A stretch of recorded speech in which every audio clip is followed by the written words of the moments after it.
Are you videoing, Samantha? I am now. You are now. Thank you. Right, well, today we've got a three-in-one sermon. How about that? Two of them didn't even know that they were going to be part of it this morning, but they probably had an inkling. Pete's going to talk about Revive Newport, but I'd also like to talk to Denzil. Is he still here? Yes. And talk to Ian just a bit about what they're doing, because that's really interesting. Just to have a quick interview with them. So, just while Ian's thinking on his feet, let's get Denzil down. Come on down, Denzil. Yeah, behave. Definitely. Fight. Good morning. So, Denzil, part of the bikers group. Yeah. Who meets here. How long have you been meeting here with your bikers? Oh, well, I can't actually tell you that because there's a little secret coming out on October the 4th. Years. But we don't want to tell anybody that because I know what my biker pals are like. They take over, take charge. But for the biking community, I only wanted a number. It's about 10, isn't it? It's at least 10. it's 10 years come October. It's the 10th year.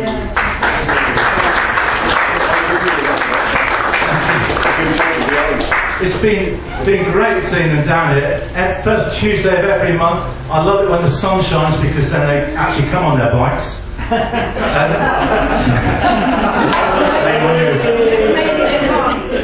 Sometimes there's just a whole array of bikes in the yard and out front and along the side, and it looks amazing. It makes the church look cool. What do you actually do on a biker's night? Eat curry. Now he's saying it like it is. It can be up to about 70, 80 people eating curry. Well, I've got to tell you the truth. Yeah. We've had 130 in here. That's okay. Yeah, I like that. It's 130 what we've had in here, but normally we get between 50 and 60.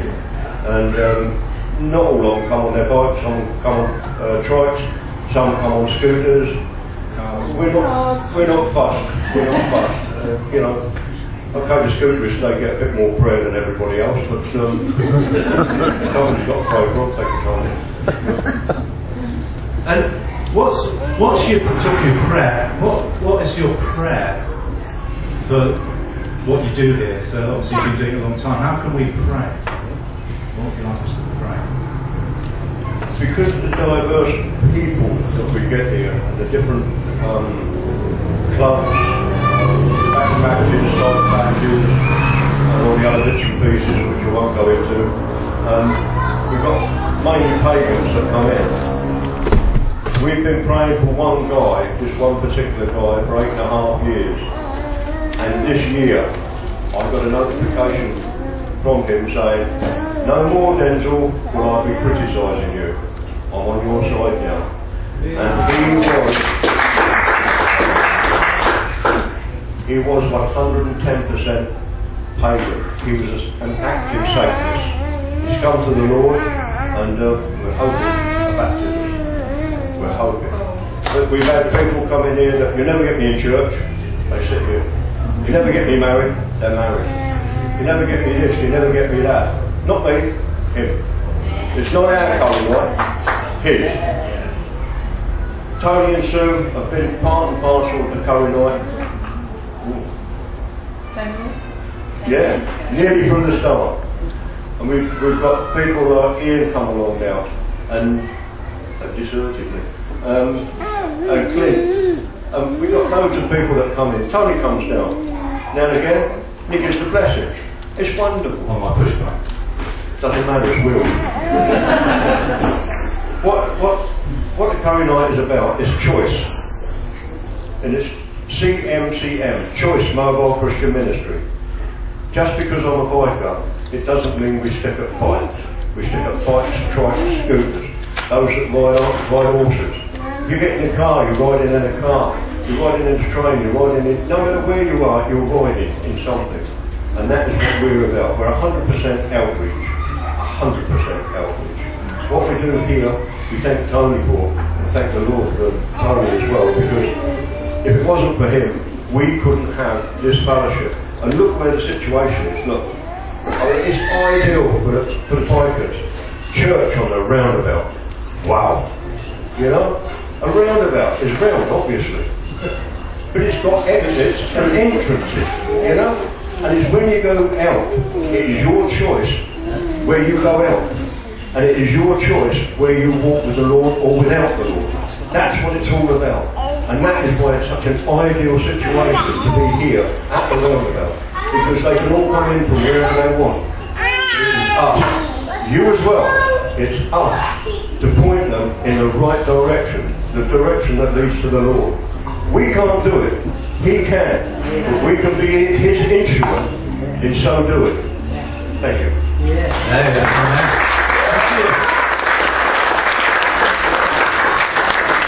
You really went through the keys there, so to speak. Thank you. Yeah, thank you very much. So, yes, you can. So that's Denzil and the bikers. They're definitely playing the game. They're playing the long game, aren't they? Just coming alongside people, meeting people where they're at, not forcing them into where they don't want to be. Ian, come on down, Ian. It's great to have Ian with us. He's been coming to the church now for several months. He keeps quiet about a lot of what he does, but this guy does some incredible things. A lot of you that were here when he talked about this work that he did in Lesbos. Did I pronounce that right? I think so. Yeah. That was incredible work with refugees. And if you talk to him, he doesn't say much about it, but he's got this charity which him and his wife run, Schools for Africa. Do you just want to tell us a bit about that? Sure. We're called Building Schools for Africa, and my wife and myself have been taking working holidays for many years now. I don't know, 10, 15 years or so. We used to take groups of volunteers to various countries to build schools or health centres and things. And in 2007 we came back from Cameroon, had to make a choice between two very poor villages who needed a school. They both put in a bid and one lost. So we thought, well, we'll just raise the cash for that village and we'll just do that one anyway, over and above the other work that we're doing. And we set out to build one school. We only really needed to raise about £10,000. And we got that in about 2 months. And that was in 2007. It just sort of got on a roll since then. And I can't remember. I think we've built about 100 schools now, something like that.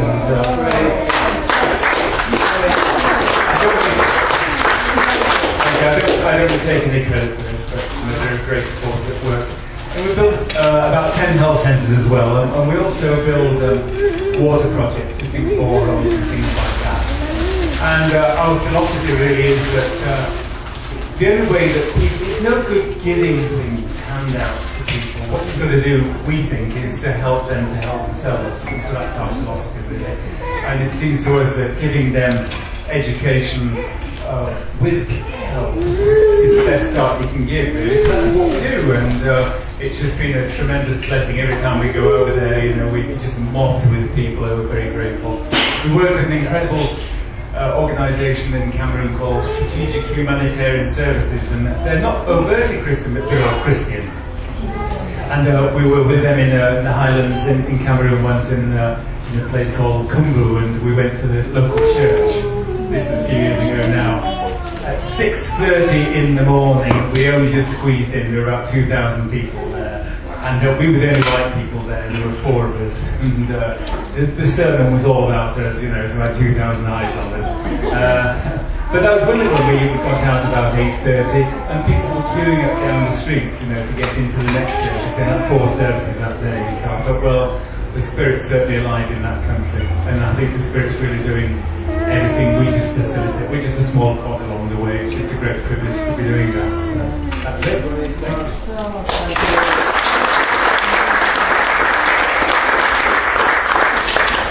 Yeah, thank you so much, Ian.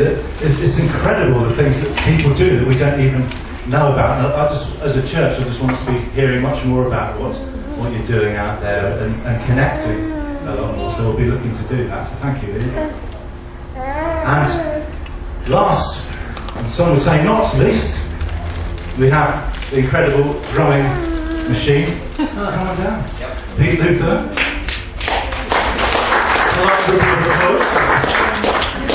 Pete is great. Revive Newport. He's got so much vision. And I'm just going to share for a few minutes about the vision. I was going to do your slide about what you did, but I didn't. Oh, okay. So I can remember then. You just have to remember what you did. Okay, remind my memory, which is not normally what I do, because it's pretty bad, but never mind. You've just been celebrating the Hub Fest about the church wanting to be and needing to be at the centre of the community. We believe that the church should be and needs to be at the centre of the community. As we love Jesus, and as we learn to love our neighbour as ourselves, that as the Church of Newport, we take responsibility for the people that are part of our community. And there's 24,000 people in Newport, and it's our job as people that know and love Jesus, that have had our lives changed and transformed by Him, to share that love with other people, are practically looking after them and loving them. So this church, along with all the other churches in Newport, not only does things to bless the community as individuals, we do certain things as churches together to love the community. Certain things that we can do better as a big group of 700 people that come into Newport to worship Jesus every Sunday. And that as an army of Christians we can do things better together, because we've all got the same vision, haven't we?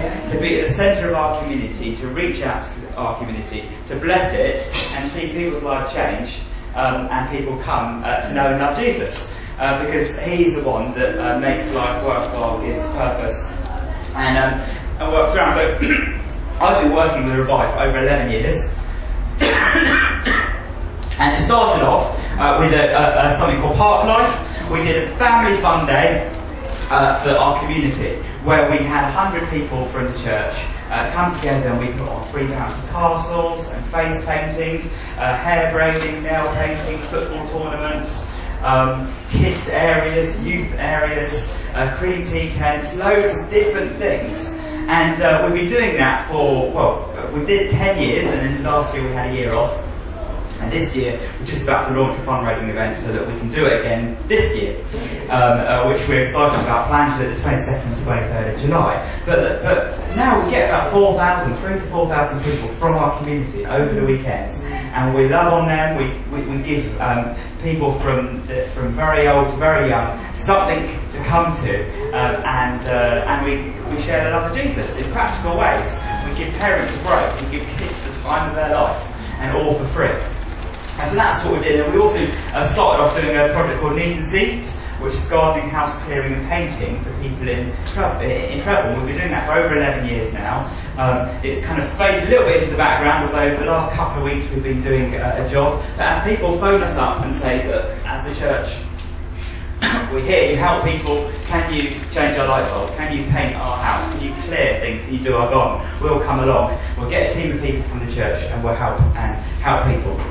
Just quickly then, all the other things that we do is we run Newport Youth Cafe, which took over from the council. We aim at the young people that hang around the bus station that have nowhere else to go, and we look after them. We deal with issues of relationships, of sex, drugs, all kinds of things when they come to us, and we support them. If they need to go to prison, all kind of youth offending team, loads of different areas. We really help them with. We've got a team of them, amazing. We've got an awesome team, and a growing team of volunteers and paid workers. Our funding runs out at the end of March.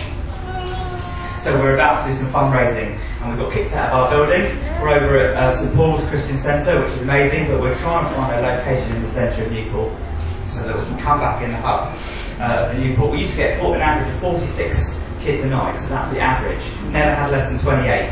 We had as many as 65 on the night. But at the new place, we're averaging out about 15. We've had about 90 kids through the door in 6 months, which compared to 300 kids in 6 months is a lot less. So it is not as good being there, but we still have a vision of working with these kids and blessing and changing them. We help coordinate the food bank distribution cafe here at Church and the Roundabouts. When we were planning to set it up, we decided to do a team between Revive and Church and the Roundabout to make that happen. And so we've been doing that for the last 5 years. And you probably know lots about that. And then we've set up something called the Living Room, which is a community cafe for people in need, as well as a Christian bookshop to resource all you guys. You want a Bible, you want cards, you want really good gifts, then that's the place to go. If you want a good cup of tea and a nice toasty, and a place to come and meet people, then that's the place to come to. And each day we're praying for people, we're listening to people, we're a real community centre. When people come in, and if they come in need, we'll make phone calls, we'll help people, we'll support them. And it's great to have somewhere to open 6 days a week. The fact that we're there every day, I think, is really important, and that's very difficult for one church to do by itself. But as an army of people, we can have a place open from 10 till 3:30, 6 days a week. And then we do some other things. We go to Campbell High School to give away free hot chocolate. We've been doing that for years and just kind of like to connect with some students. We've got a project called Listen In, where you can be listened to. If you've ever been properly listened to, people being able to really listen and take on board what you're saying, reflect back and ask really helpful questions to help you and guide you in your thinking. And we do something every other Monday at the Living Room, where we listen to people. So if you want listening or know anyone that needs listening, I think we all do at some point, then do that. And then the last thing is the charity shop. We also run a charity shop. As you've probably heard, our funding is low. It costs us £20,000 a year to run Revive. Everything that we do, to pay people, we need to put £20,000 for us. So we set up a charity shop just to help. It's turned out to be another place where people can come in and be listened to and prayed for, and a real community centre on its own. But we're also doing that to raise money and try and raise the profile of Revive and the church on the High Street. I'm sure the thumbs up. So that's just in a nutshell.